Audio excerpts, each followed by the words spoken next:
म त अहिले कम्युनिस्ट मात्रै होइन नि, प्रधानमन्त्री पनि हो नि त। प्रधानमन्त्री त सबैलाई समेटेर जानुपर्ने हुन्छ। अब त्यहाँ गइसकेपछि हुन त मलाई चाहिँ उसले क्या मसँग हुने सेक्युरिटीले सकेसम्म चाहिँ यो गेरु वस्त्र नलाउन पाए हुन्थ्यो भनेर निकै बल गर्नुभयो। तर त्यहाँ त्यो महाकालेश्वरको के रहेछ भने मुख्य अतिथिले चाहिँ त्यो लाउनै पर्ने प्रोटोकल रहेछ क्या, त्यो प्रोटोकल मिच्न पर्ने।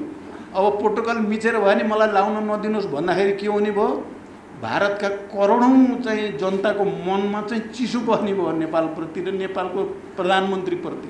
त्यो देशलाई फाइदा हुन्थ्यो त त्यो, म लाउनु भनेर भन्यो भने के हुन्थ्यो, 1 अरब मान्छेको मनमा चिसो पस्थ्यो, यो नेपालीहरूले के हो यो नेपाल सरकार भन्थे।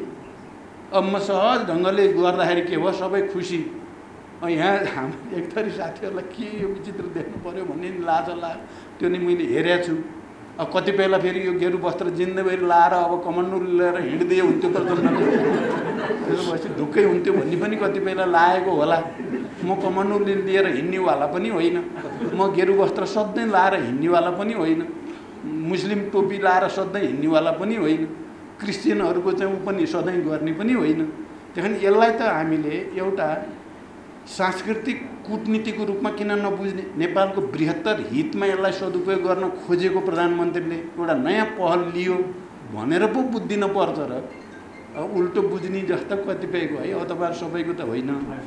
अब रह्यो कुरा चाहिँ त्यहाँ एउटा फेरि मिडियामा आएको देखेँ मैले, त्यो के अरे रुद्राक्ष हाम्रो परराष्ट्र मन्त्री यही हुनुहुन्छ, उहाँको हो इनिसिएटिभ, यो लान पर्छ म लान्छु भन्नु हो, अलि हुन्छ तपाईले लानुहुन्छ भने राम्रै हुन्छ भनेको हो मैले।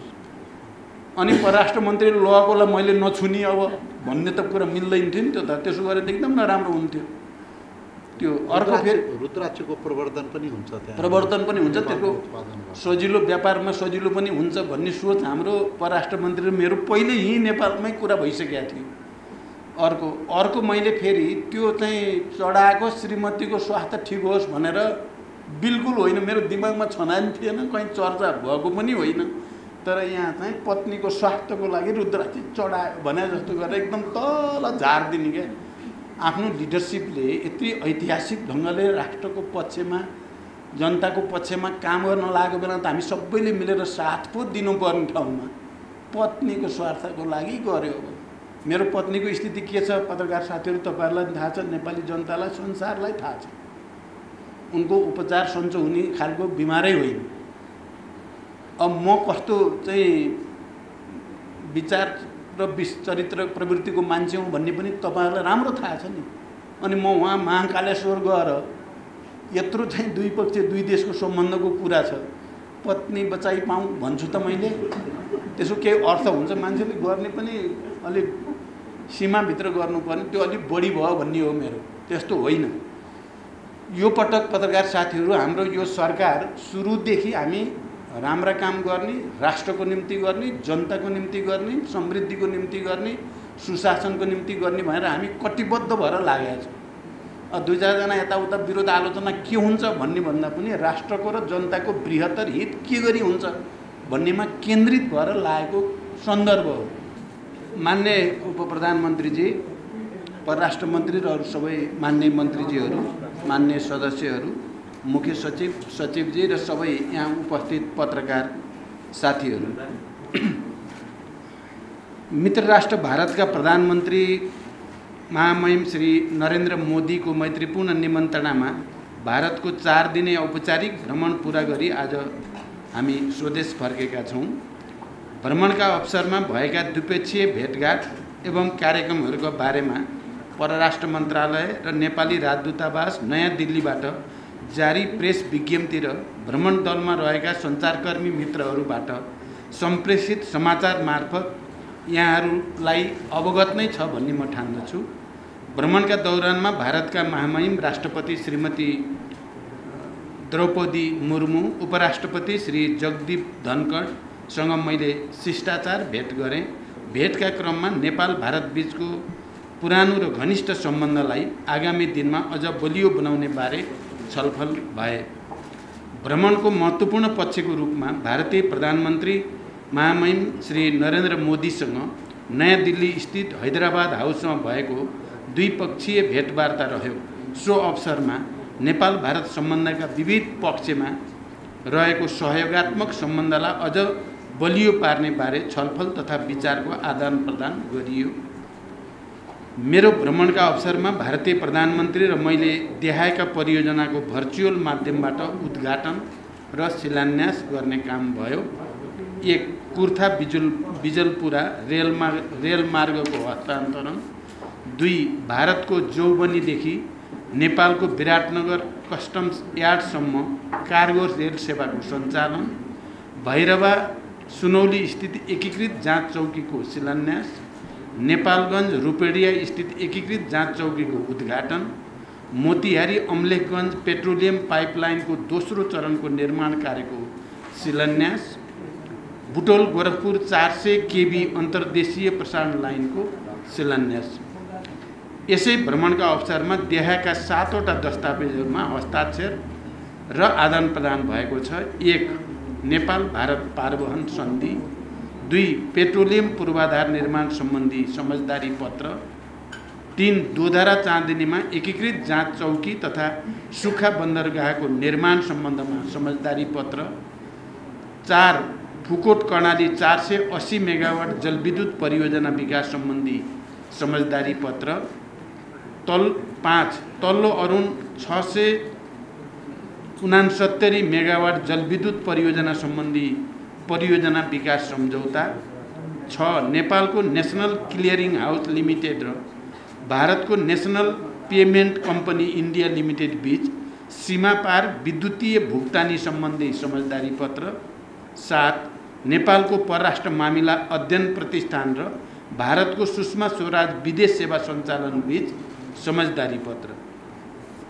7. त्यसका अतिरिक्त व्यापार, पारवाहन, लगानी प्रवर्धन, ऊर्जा व्यापार तथा क्रस बोर्डर ट्रान्समिसन लाइन, सिँचाइ, बाढी तथा डुबान नियन्त्रण, कृषि, सीमावार पार सम्पर्क कनेक्टिभिटी बढाउन रेलवे सेवा सञ्चालन कार्य, पुल निर्माण तथा एकीकृत जाँच चौकी एवं सुक्खा बन्दरगाह जस्ता पूर्वाधार निर्माण कार्य अगाडि बढाउने लगायतका विषयमा पनि गम्भीर छलफल भएको छ। भारतीय आन्तरिक जल यातायात सञ्जाल समेत प्रयोग गर्न सकिने र बल्क कार्गो समेत ढुवानी गर्न सकिने गरी परिमार्जन भएको एवं विगत 4 वर्षदेखि हुन नसकेको पारवहन सन्धि यसपटक सम्पन्न भएको छ। यो एउटा महत्त्वपूर्ण उपलब्धि हो भन्न सकिन्छ। हवाई सेवालाई थप सुरक्षित बनाउन नेपालले अर्को हवाई प्रवेश गर्ने मार्ग र गौतम बुद्ध अन्तर्राष्ट्रिय विमानस्थल सञ्चालनका लागि इन्स्ट्रुमेन्टल ल्यान्डिङ सिस्टम ILS सञ्चालन गर्ने प्रक्रिया सम्बन्धमा भारतीय पक्षको समझदारीका बारेमा समेत छलफल भएको छ। नेपालगञ्ज र भैरवाबाट नयाँ दिल्ली लगायतका भारतका अन्य सहरमा दुईथरफी उडान गर्ने सम्बन्धमा सकारात्मक छलफल भएको छ। त्यसैगरी जलविद्युतका क्षेत्रमा सहकार्य गर्ने सम्बन्धमा समेत बलियो सहमति निर्माण भएको छ। विभिन्न जलविद्युत आयोजनामा भारतीय लगानी भित्र्याउने, द्विपक्षीय ऊर्जा व्यापारका लागि ट्रान्समिसन लाइन लगायतका संरचनाको निर्माण गर्ने तथा नेपालबाट भारततर्फ ऊर्जाको दीर्घकालीन व्यापारका लागि वैधानिक आधार सुनिश्चित गर्ने विषयमा पनि भ्रमणमा छलफल र महत्त्वपूर्ण सहमति भएको छ। खास गरी दीर्घकालीन ऊर्जा व्यापार र भारतीय भूमि हुँदै बङ्गलादेशसम्म नेपालबाट जलविद्युत निर्यातको सुरुवात गर्ने सैद्धान्तिक सहमति भई त्रिपक्षीय सम्झौताका लागि प्रक्रिया अगाडि बढाउने सहमति भएको छ। भारतका प्रधानमन्त्रीले आगामी 10 वर्षमा 10,000 मेगावाट जलविद्युत नेपालबाट आयात गर्ने भारतको लक्ष्य रहेको स्पष्ट पार्नु भएको छ। ऊर्जा व्यापार सम्बन्धी सम्झौता सबै हिस्साबाट सम्पन्न भएको र औपचारिकता मात्र बाँकी छ, जुन छिटै पुरा हुँदैछ। यो दीर्घकालीन महत्त्वको छ। 456 मेगावाट क्षमताको माथिल्लो तामाकोशी जलविद्युत आयोजनासहित थप 1200 मेगावाट क्षमताका आयोजनाबाट भारततर्फ जलविद्युत निर्यातका लागि प्रधानमन्त्री मोदीजीलाई मैले प्रष्ट शब्दमा अनुरोध गरेको छु।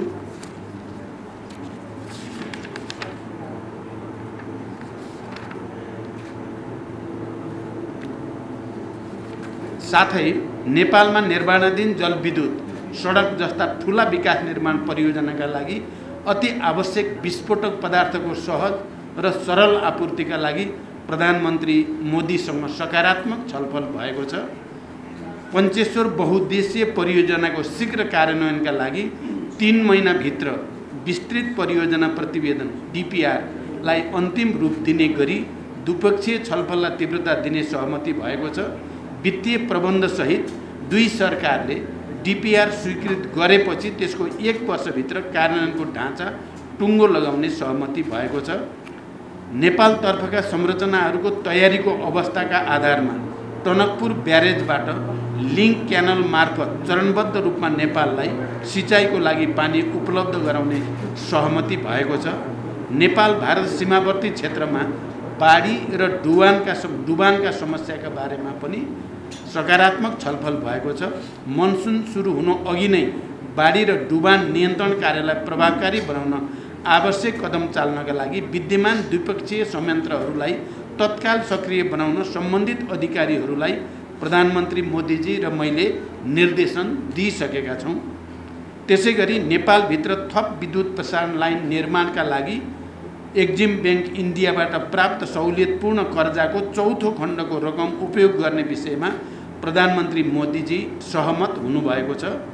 भारतको अनुदान सहयोगमा मोतिहारी अम्लेखगञ्ज पेट्रोलियम पाइपलाइन चितवनसम्म विस्तार गर्ने र सिलगढीदेखि झापाको चारालीसम्म नयाँ क्रस बोर्डर पेट्रोलियम पाइपलाइन निर्माण गर्ने विषयमा पनि दुवै पक्षबीच सहमति भएको छ।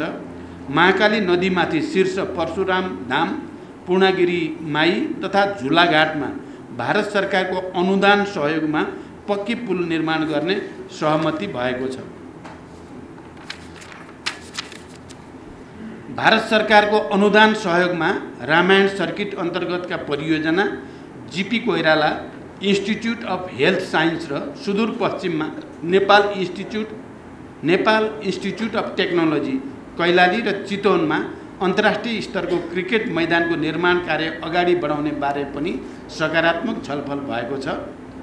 साथै कृषि क्षेत्रमा क्षमता अभिवृद्धि गर्ने, अर्ग्यानिक खेती, प्राकृतिक कृषि प्रणाली, नानो फर्टिलाइजर जस्ता विषयमा आपसी सहयोग विस्तार, मलको सहज आपूर्ति, नगदे बाली र चौपायाको नस्ल सुधारका लागि सहायता लगायतका विषयमा समेत छलफल भएको छ। नेपाली र भारतीय कम्पनीको संयुक्त लगानीमा नेपालमा रासायनिक मल कारखानाको सम्भाव्यता एवं बजारको सुनिश्चितताका बारेमा पनि छलफल गरेका छौँ र भारतीय बजारमा नेपालका कृषिजन्य उत्पादन र प्राथमिक वस्तुहरूको निर्यात सहजीकरणका लागि पनि भारतीय प्रधानमन्त्रीसँग यो पटक निकै सकारात्मक कुराकानी भएको छ। द्विपक्षीय व्यापारलाई थप प्रवर्धन गर्ने र नेपालले सामना गरिरहेको व्यापार घाटा न्यूनीकरणको विषयमा पनि गम्भीर छलफल भएको छ। द्विपक्षीय व्यापारलाई अझ सहज बनाउन नेपाल भारत वाणिज्य सन्धिको पुनरावलोकन गर्न र व्यापार सम्बन्धी अन्य विषयलाई सम्बोधन गर्न वाणिज्य सचिव स्तरीय विद्यमान द्विपक्षीय संयन्त्रलाई सक्रिय बनाएर कार्य गर्ने निर्देशन दुवै प्रधानमन्त्रीले दिइसकेका छौँ। व्यापार सहजीकरणका लागि प्रयोगशालाहरूले जारी गर्ने प्रमाणपत्रको म्युचुअल रिकग्निसन र एक्रेडिटेसन सम्बन्धी कार्यलाई अभ्यासमा उतार्ने गरी द्विपक्षीय समझदारी पत्रलाई टुङ्गोमा पुर्याउने सहमति भएको छ। नेपाली जुटमा लगाइएको महसुल काउन्टर भेलिङ ड्युटी हटाउन समेत भारतीय प्रधानमन्त्रीसँग सकारात्मक कुरा भएको छ। भेटवार्ताका क्रममा सीमा सम्बन्धी विषयहरूको पनि गम्भीर कुराकानी भएको छ। सीमा सम्बन्धी विषयलाई स्थापित कूटनैतिक संयन्त्रहरू मार्फत समाधान गर्न भारतका प्रधानमन्त्रीलाई मैले गम्भीर रूपले आग्रह गरेको छु। यहाँहरूलाई थाहा नै छ, प्रधानमन्त्री मोदी स्वयंले पनि प्रेस मिटको अवसरमा यो भ्रमणले सिर्जना गरेको सौहार्दपूर्ण वातावरणको मर्म अनुरूप सीमा लगायत थातिरहेका सबै समस्या समाधान गरिनेछ भन्ने भावना स्पष्ट ढङ्गले व्यक्त गर्नुभएको छ। धेरै समयपछि भारतीय प्रधानमन्त्रीबाट सीमा सम्बन्धमा आएको यो सकारात्मक अभिव्यक्तिबाट हामी उत्साहित भएका छौँ। साथै भारत भ्रमणका अवसरमा नेपाल र भारतका निजी क्षेत्रका छाता सङ्गठनहरू नेपाल उद्योग वाणिज्य महासङ्घ FNCCI र भारतीय उद्योग परिसङ्घ CII द्वारा आयोजित नेपाल इन्डिया बिजनेस समिटलाई सम्बोधन गर्दै भारतीय लगानीकर्तालाई नेपालमा लगानीका लागि आह्वान गरिएको छ। भारत सरकारका वाणिज्य मन्त्री समेत उपस्थित उक्त कार्यक्रममा नेपालका निजी क्षेत्रका प्रतिनिधि तथा भारतीय व्यवसायी तथा लगानीकर्ताहरू बीच साझेदारी र लगानीका विषयमा गम्भीर अन्तर्क्रिया समेत भएको छ। नयाँ दिल्लीको द्विपक्षीय भेटवार्ता र अन्य औपचारिक कार्यक्रमहरूको समापनपछि मैले भारतको मध्य प्रदेशको इन्दौर र सांस्कृतिक सहर उज्जैनको भ्रमण समेत हामीबाट गरिएको छ।